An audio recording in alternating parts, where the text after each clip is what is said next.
Do you feel like the Hispanic community is underrepresented in Indiana? Oh yeah, absolutely. I've got 2 friends that I know that are native Spanish speakers that exclusively do this work. 2 people that do PI work that are native Spanish speakers. Everyone else, they use a paralegal here and there. They use, an assistant or something. A notario. And I think that there's something to be said about a Spanish-speaking lawyer that can communicate directly with the client. And I was probably the first one to do it exclusively, in the state of Indiana. And the population there continues to grow every day. We've got tons of manufacturers. There's Wabash Trailer Factory, Purdue plant, the Purdue plant. The chicken plant? Yeah. Did you know that food processing is one of the most dangerous industries to work in? Oh, yeah. I learned all this shit when I was arguing that Supreme Court case. I just hear Barrow say he's got to choke the chicken. I don't know what that means. Well, that's not exactly food processing, but that's, some other kind of process. More of a personal cross I have to bear. No, but I don't hear these stories from the from Indiana there. I have a good Indiana story. I don't know. Were you at that bachelor party for Dylan? I was not. But my Indiana story is, I had left from D.C. I moved cross country the first time in my life when I went to law school out in California, Los Angeles. Bob really, he really went to a shitty law school. He went to fucking Malibu.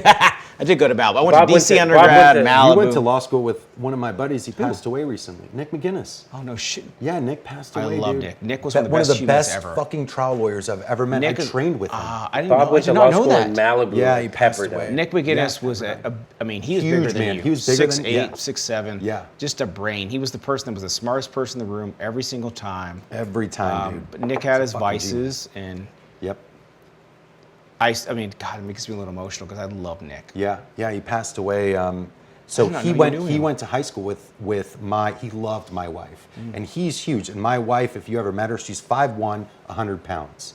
So I'm this big guy and she's like this tiny person.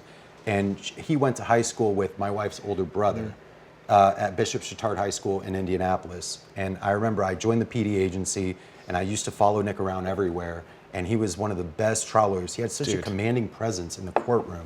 And he had win after win after win. Yeah. He was a guy that you would meet him and be like, how does this guy, he would look like, he would wear shirts Penn, Penn Teller. He looked like Penn from Penn Teller. Yeah. He would just come in and just talk and be like, holy shit, you're the smartest guy in the room. Yes, dude. Wow. Yeah. In law school, he was like that too. It was just, it was a little intimidating. Fuck, I did not know you knew him. Oh yeah, dude, I've known him for years, man. And we had a funny story. Nick had a criminal case, because we were public defenders together, and the defense was the guy was charged with public indecency. There was a cop in a urinal, and he was in another urinal next to him, and the cop arrested him because he thought the guy was jacking off into a urinal. Yeah. Was just shaking a little bit? Wait a second, that's illegal? I'm glad this cop's never been in the bathroom with me. And they brought in an expert to say this guy was a big guy. My tongue went numb. Oh, after that? Yeah, after a couple of this. Right. Are you sure he wasn't just shaking it real hard? Well, that's what it was. He had the expert My dad used to say, if you shake it more than 3 times. You have an expert? If you shake it more than 3 times, you're playing with it. They had an expert saying he had buried penis syndrome. And it takes him a while to find it. So it looked like he was jacking off, but he was really trying to find his penis. Wow, he's a real turtle. Yeah. Actually, I was thinking dun. Yeah. And I've seen people that have you've had experiences like bird in its nest kind of look. Yes. Yes, that's horrible. It's fucking traumatic. Yeah. On a lighter note, I went to a bachelor party in Louisville, and I was like, dude, Louisville is cool, but there's no vices here except bourbon. I mean, where's the strip clubs? Where's the fucking casino? And they're like, if you go right across the Ohio River, because Louisville's right on the fucking Ohio River, go right across the river, there's a shitty riverboat casino. Oh, yeah.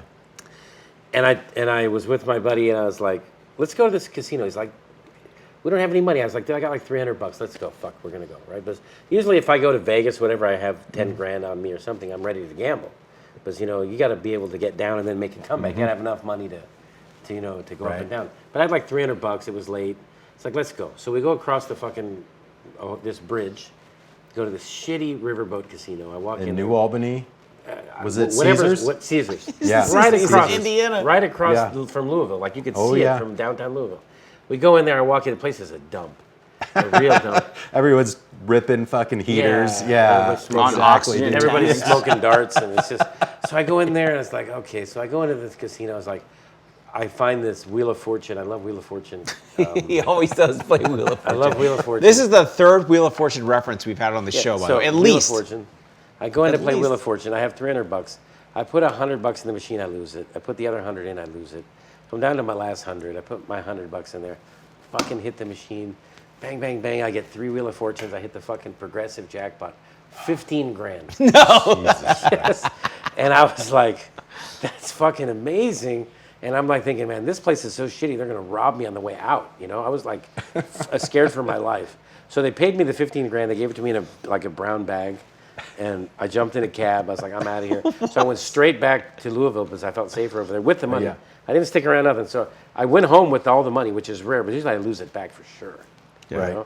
But I didn't lose a dime of it back. But so Indiana has the casinos. Yeah, they do. They're all riverboats too. Yeah. There's a few of them now. Since then they've got some kind of freestanding. They're not required. Mauro, how was the Ohio River formed?